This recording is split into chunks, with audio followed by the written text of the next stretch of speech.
என்ன கூத்து போங்கடா வெளியா எல்லாம் போங்கடா பா ஏன்டா கண்ணு அம்மா கொஞ்சம் ஓய்வு எடுத்துக்க கூடாது? சரிம்மா ஓய்வு எடுத்துக்கப்பா.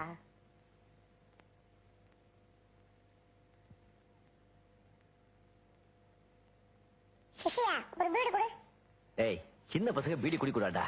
அண்ணா நான் உன்னை விட 10 வயசு பெரியவன் தெரியுமா? ஒழுங்கா பீடி கொடு. இல்லன்னா விடுவேன். இந்தாங்க அண்ணா இந்தாங்க. Very good.